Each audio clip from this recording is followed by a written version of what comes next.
Zoster friends, நம்ம தொடர்ந்து மோசேயுடைய அழுத்தத்தை குறித்து பார்த்து கொண்டே வருகிறோம். அவருடைய வாழ்க்கையில எவ்வளவு மாற்றங்கள் வந்தது அப்படிங்கிறத நம்ம தொடர்ந்து பார்த்துக்கிட்டே வர்றோம். இந்த வாரத்தோட மோசேயுடைய அந்த பிரயாணத்தின் முடிவை நம்ம பார்க்க போகிறோம். இந்த வார கடைசியில் இல்லை இந்த சாட்சியின் வேளையில அவர் கடந்து வந்த பாதையின் அந்த இருதயத்தின் அந்த ஆழத்தை குறித்து நம்ம சற்று கொஞ்சம் விளக்கமாக நம்ம தியானிப்போம். இப்போ என்னன்னா, உபாகமும் 33வது அதிகாரத்துல அவர் ஒவ்வொரு கோத்திரத்தையா ஆசீர்வதிப்பார். எப்படி யாக்கோபு தன் 12 குழந்தைகளை ஆசீர்வதிப்பாரோ அதே மாதிரி இந்த இடத்துல பார்த்தீங்கன்னா மோசே 12 கோத்திரங்களையும் ஆசீர்வதிக்கிறார். உபாகமும் 32ல 49ல கர்த்தர் சொல்லுவாரு, நீ எரிகோவுக்கு எதிரான மோவாப் தேசத்தில் உள்ள இந்த அபாரீம் என்னும் மலைகளில் இருக்கிற நேபா பர்வதத்தில் ஏறி நான் இஸ்ரவேல் சந்ததியாருக்கு காணியாட்சியாக கொடுக்கும் கானான் தேசத்தை பார் அப்படின்னு சொல்லுவார். உன்னால் அங்கே போக முடியாது அப்படின்ட்டாரு. ஆனால் மோசே 2-3 தடவை ரெக்வஸ்ட் வைப்பாரு. கர்த்தர் முடியாதுன்னு சொல்லிட்டு அந்த மோவாப் தேசத்தில் ஒரு பெரிய மலை இருக்குது. அப்போ கர்த்தர் மொத்தமாக எல்லாவற்றையும் பார்க்கறதுக்கு அந்த மலை மேலே அவருக்கு அனுமதிக்கிறாரு. எல்லா கோத்திரத்தின் எல்லைகள், அதாவது வடபுறம், தென்புறம், கிழக்கு, இப்படி எல்லா எல்லைகளிலும் ஒவ்வொரு கோத்திரத்துக்கும் அந்தந்த எல்லைகளை எல்லாவற்றையுமே மோசே பார்க்கிறார். அப்பொழுது கர்த்தர் 4வது வசனம், அப்பொழுது கர்த்தர் அவனை நோக்கி, நான் உங்கள் சந்ததிக்கு கொடுப்பேன் என்று ஆபிரகாமுக்கு, ஈசாக்குக்கு, யாக்கோபுக்கு ஆணையிட்ட தேசம் இதுதான். இதை உன் கண் காணும்படி செய்தேன், ஆனாலும் நீ அவ்விடத்திற்கு கடந்து போவதில்லை என்றார். அப்போ அங்கே வச்சும் கர்த்தர் பேசுகிறார், இதை நீ பார்த்துட்டே இல்லப்பா அப்படின்னு. மோசைக்கு நிஜமாவே போக முடியலங்கிறது ஒரு வருத்தமாக இருந்தாலும் அவரால் இவ்வளவுத்தையும் பார்க்க முடியுது. அப்போ அவ்வளோ பெரிய உயர்ந்த மலைக்கு தேவன் மோசையை கூட்டிக் கொண்டு போகிறார். அப்படியே கர்த்தரின் தாசனாகிய மோசே மோவாப் தேசமான அவ்விடத்திலே கர்த்தருடைய வார்த்தையின்படியே மரித்தான். நீங்க இதுல பாத்தீங்கன்னா மோசே மட்டும் தனியா அந்த மலை மேல ஏறி போயிருப்பார். மோசே ஒரு மலையடி வாரத்துல தான் தேவன் சந்தித்து உன்னை வான்னு அழைப்பார். இப்போ கடைசி அவருடைய இறுதி ஆரம்பம் தனியாக இருக்கும்போது தேவன் சந்தித்தார். அதே போல அவருடைய இறுதியிலும் அவரும் தேவனுமாக தனியாக இருக்கும்போது அவர் மரிக்கிறார். இதுல பாத்தீங்கன்னா மோசே மரிக்கிற போது 120 வயதா இருந்தான். அவன் கண் இருளடையவும் இல்லை, அவன் பலன் குறையவும் இல்லை. அப்போ அவருக்கு எந்த வியாதியும் இல்லை, ஒண்ணுமே கிடையாது. அவர் பலவீனப்பட்டாரு, அதனால மரிச்சாருங்கிறதுக்கு ஒண்ணுமே இல்லை. தேவன் நியமித்த மரணம் அது. ஏன்னா இதுக்கப்புறம் கானான் தேசத்திற்குள்ள அந்த ஜனங்கள் நுழைய போறாங்க, அதனால மரணம் இதோட இருக்கட்டும் அப்படின்ட்டு தேவன் ஒரு மரணத்துக்கு நேராக அவரை நடத்தி கொண்டு போகிறார். நீங்க மோசையுடைய பிரயாணத்தை பார்த்தீங்கன்னா அவர் எவ்வளவோ காரியங்கள் இந்த ஜனங்களுக்காக பண்ணியிருப்பாரு. அந்த ஜனங்கள்ல எவ்வளவுதான் முறுமுறுத்தாலும் மோசே மேல ஒரு மரியாதை வச்சுதான் இருந்தாங்க. அப்படி இருக்கும்போது ஏன் தேவன் தனியா மோசையை கூட்டிட்டு போய் அவரை மலை மேல மறிக்க வைக்கணும்? ஏன்னா ஆரோனுக்கு கூட சேர்ந்து போவாங்க. ஆரோன் மறிச்சதுக்கு அப்புறம் கீழே அவரும் அவருடைய மகனும் இறங்கி வருவாங்க. எதுக்கு மோசேக்கு மட்டும் இந்த தனியான ஒரு ஏதோ பார்க்க ஒரு பனிஷ்மெண்ட் மாதிரியே இருக்கும் இல்லையா? இதுல இன்னொன்னு பாத்தீங்கன்னா கர்த்தர் மோசையை மலை மேல கூட்டிட்டு போய் அப்புறம் தானே அங்கதானே இறந்து போறாரு. ஆனா உபாகம் 34:6 பாத்தீங்கன்னா அவர் அவனை மோவாப் தேசத்தில் உள்ள பெத் போயோருக்கு எதிரான பள்ளத்தாக்கிலே அடக்கம் பண்ணினார். இந்நாள் வரைக்கும் ஒருவனும் அவன் பிரேத குழியை அறியான். அவன் மரித்தது மலையில, ஆனா மோசையை அடக்கம் பண்ணினதுன்னா ஒரு பள்ளத்தாக்கு, அதாவது வேலி, ஒரு சமவெளியில அந்த கர்த்தரை அடக்கம் பண்ணினார். ஏன் அப்படி பண்ணினார்? ஏன் ஒருத்தருக்கும் அதை சொல்லலை? இதுல ரெண்டு கொஸ்டின்ல இன்னொரு கொஸ்டின் இருக்கு பாருங்க. யூதா 1வது அதிகாரம் 9வது வசனம், இந்த ஒரு இடத்துலதான் அது மென்ஷன் பண்ணப்பட்டிருக்கு. பிரதான தூதன் ஆகிய மிகாவேல் மோசையினுடைய சரீரத்தை குறித்து பிசாசுடனே தர்க்கித்து பேசின போது அவனை தூஷணமாய் குற்றப்படுத்த துணியாமல் கர்த்தர் உன்னை கடிந்து கொள்வாராக என்றான். அப்போ பிசாசு மோசையுடைய சரீரத்தை கேட்குது, மக்களுக்கே தெரியப்படுத்தல, யாருக்குமே அதை சொல்லல, யோசுவாக்கு சொல்லல, எலியாசாருக்கு சொல்லல, யாருக்குமே சொல்லாததை பிசாசு கேட்குறான். நீ மோசையுடைய சரீரத்தை எனக்கு கொடுன்னு. ஏன் அவ்வளவு மோசையுடைய சரீரம் அவனுக்கு இம்பார்ட்டண்ட்டாக தேவைப்படுது? ஏன் கர்த்தர் வந்து இவ்வளவு ஸ்பெசிஃபிக்கா மோசேயுடைய சரீரத்தை வந்து யாருக்குமே காட்டாம கொடுக்காம தனியா அடக்கம் பண்ணினார்? இந்நாள் வரைக்கும் அது அவருடைய அடக்கம் பண்ணின இடம் எதுன்னு தெரியாதான். ஏன்னா மோசேயுடைய மரணத்தை மட்டும் பப்ளிக்கா தேவன் வச்சிருந்து அவர் ஒரு இடத்துல மரணிக்க அனுமதித்தார் அப்படின்னா அவரை அவங்க தெய்வத்துக்கு சமமா வைத்து வழிபடவே ஆரம்பிச்சிருவாங்க. இஸ்ரவேல் ஜனங்களுடைய இருதயம் லேசில் வலிவி போகிற ஒரு இருதயமாக இருந்தது.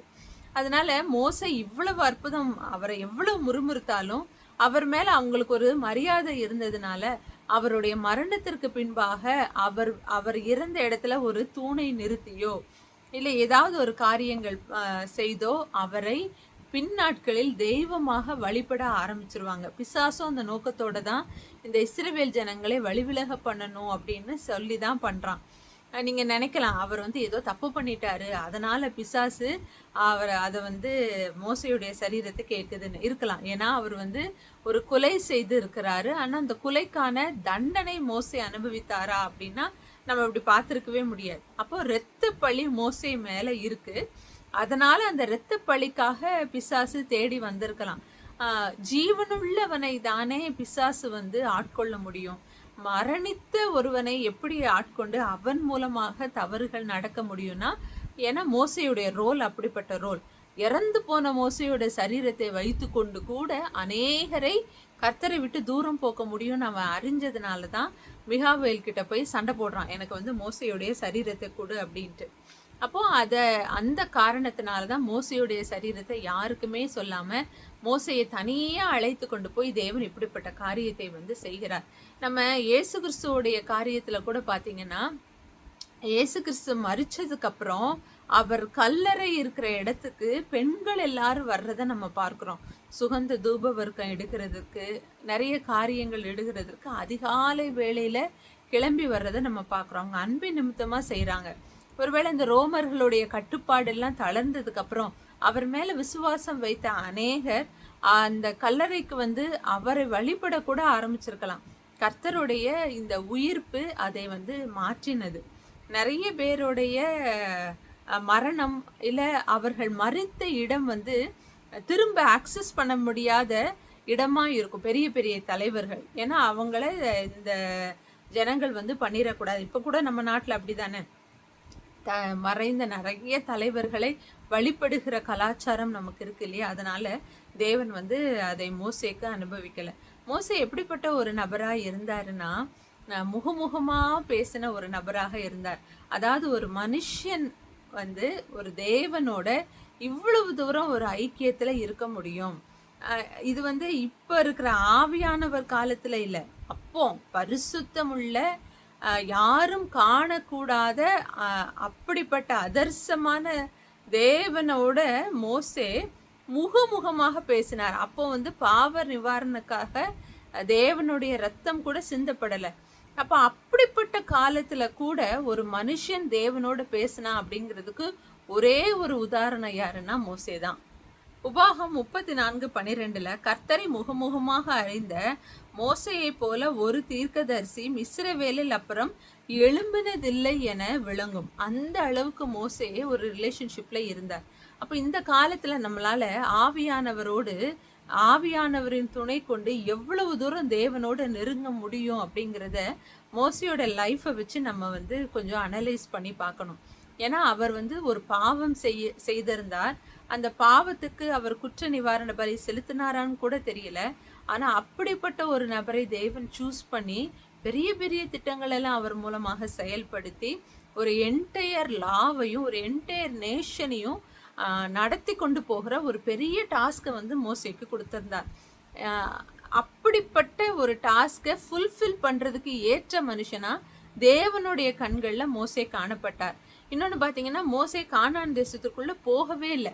நம்மளுடைய எல்லாருடைய ஜெபங்கள்லையும் கண்டிப்பா இந்த லைனை சொல்லியிருப்போம், என்னுடைய கானான் பிரயாணத்துல தேவன் என்னோடு இருக்கிறார், நான் நிச்சயம் வந்து தேவன் எனக்காக வைத்திருக்கிற கானான் தேசத்துக்குள்ள நுழைவேன்னு. கானானை பரலோகத்தோட நம்ம கம்பேர் பண்ணுவோம். மோசே கானானுக்குள்ள நுழையல அப்படிங்கிறதுனால மோசே மகிமையில சேரலைன்னு நம்ம யாராவது சொல்ல முடியுமா?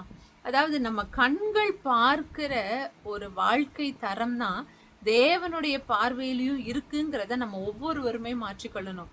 நான் என்னுடைய ஜெபம், என்னுடைய வேத வாசிப்பு, என்னுடைய பக்தி எனக்கு பெருசா இருக்கலாம். நான் பார்க்கிற ஒரு நபர் நான் ஸ்பிரிச்சுவல்னு நினைக்கிற ஒரு காரியத்தை செய்யாம இருக்கலாம். அதனால அவங்கள ரொம்ப குறைவா நான் மதிப்பிடலாம். ஆனா தேவனுடைய பார்வையில அந்த மனிதனுடைய இருதயம் எப்படிப்பட்டதா இருக்குங்கிறதுக்கு மோசே வந்து ஒரு பெரிய உதாரணம். எவ்வளவு எவ்வளவு கீழான நிலைமையிலிருந்து அடிமைத்தன குடும்பத்துல இருந்த மோசையை எடுத்து தேவன் இவ்வளவு பெரிய காரியத்தை மோசை மூலமாக செய்தார். இதே போல தேவனோடு முகமுகமா பேசின இன்னொரு நபர் தான் நம்ம இயேசு கிறிஸ்து. நீங்க சொல்லலாம் அவர் தேவன் அப்படின்ட்டு, ஆனாலும் அவர் மாம்சமாக பூமியில இருந்தார். அதாவது தேவனோடு பேசி ஒவ்வொரு நாளும் செய்ய வேண்டிய டாஸ்கை வாங்கி அதை ஃபுல்ஃபில் பண்ணி தேவனுக்காக தன் ஜீவனையே கொடுக்கிற அளவுக்கு இயேசு கிறிஸ்து எப்படி இந்த பூமியில வாழ்ந்தாரோ, மோசே பழைய ஏற்பாட்டு காலத்துல அவரும் அதே போல வாழ்ந்த ஒரு நபர் தான்.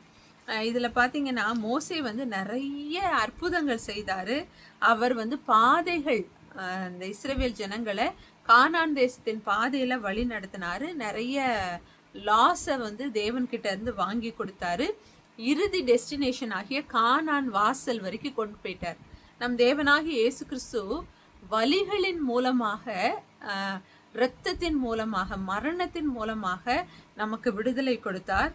அவருடைய இரத்தத்தின் உடன்படிக்கையின் மூலம்தான், உடன்படிக்கை தான் நமக்கு தேவன் கொடுத்த லா. மோசைக்கு எப்படி கவர்னன்ட் ரிட்டன் லாஸ் இருந்ததோ, நமக்கு இரத்தத்தின் மாம்சத்தின் மூலமாக ஒரு உடன்படிக்கையை தேவன் ஏற்படுத்தினார். அவர் வந்து நியாய பிரமாணத்தின் எல்லா தீர்க்க தரிசனங்களின் நிறைவேறுதலுக்காக இயேசு கிறிஸ்து பூமியில வந்தார். கடைசியில நமக்காக பரலோகத்தை ஆயத்தப்படுத்த, பரலோக கானானை ஆயத்தப்படுத்த தேவன் வந்து பரலோகம் சென்றார். அப்போ மோசையோடைய life is so much ditto and compare to Jesus Christ life. பழைய ஏற்பாட்டு மோசையும் புதிய ஏற்பாட்டு இயேசு கிறிஸ்துவின் வாழ்க்கையும் கிட்டத்தட்ட வெளியரங்கமா மாம்சீக பிரகாரமா பார்த்தா, தேவனோடு உள்ள உறவு முறையில பார்த்தா கொஞ்சம் கிட்டத்தட்ட ஒன்று போலவே இருக்கும். ஆனா மோசே கூட ஒரு சில இடத்துல தன்னுடைய டெம்பரை கண்ட்ரோல் பண்ண விட்டுட்டாரு. ஆனா தேவனாகிய இயேசு கிறிஸ்து கடைசி வரைக்கும் அந்த டெம்பரை மெயின்டைன் பண்ணார். இதான் மோசையுடைய பிரயாணம். ரொம்ப அற்புதமாக ஆரம்பித்த மோசையுடைய பிரயாணம் நிச்சயம் அற்புதமாகத்தான் முடிந்தது. நம்ம பார்க்கும்போது ஐயையோ இவ்வளவு பண்ணாரு, அச்சச்சோ இப்படி ஆயிப்போச்சு அப்படின்னு நம்ம நினைக்கலாம். ஆனா மோசேக்கு தேவன் ஒரு மகிமையான ஸ்தானத்தை தான் கொடுத்தார். இப்போ கூட இந்த என்டையர் மோசேயுடைய பிரயாணத்தை தியானிக்கும் போது ரொம்ப ஆச்சரியமா இருந்தது. மோசே நடந்த பாதைக்கு அவர் எப்பமோ கிவ் அப் பண்ணி ஓடி போயிருக்கணும். ஆனா கர்த்தருடைய பலன் அவரை நிரப்பினதுனால அவர் கடைசி வரைக்கும் நின்னார். உங்களுக்கு ஒரு சஜஷன் சொல்றேன். நீங்க வந்து யாத்திராகமம், லேவியராகமம், எண்ணாகமம் இதெல்லாம் வாசிக்க கூட சில நேரம் போரிங்கா இருக்கும். நிறைய டேர்ம்ஸ் வரும், நிறைய மெஷர்மெண்ட்ஸ் வரும். அதனால சில நேரம் வாசிக்க கொஞ்சம் கஷ்டமா இருக்கும். ஆனா கட்டாயம் உபாகம புத்தகத்தை வாசிக்காம விட்டுறாதீங்க. ஏன்னா என்டையர் 4 சாப்டருடைய வந்து ஒரு சம்மரியா இருக்கும் உபாகம புத்தகம். உபாகம புத்தகத்தை வாசிச்சாலே ஓரளவுக்கு கம்ப்ளீட் இஸ்ரவேல் ஜனங்க லைஃப்ல, மோசே லைஃப்ல நடந்த எல்லா காரியமுமே உங்களுக்கு வந்து தெரிய வரும். அதனால உபாக புத்தகத்தை வாசிக்காம விட்டுறாதீங்க.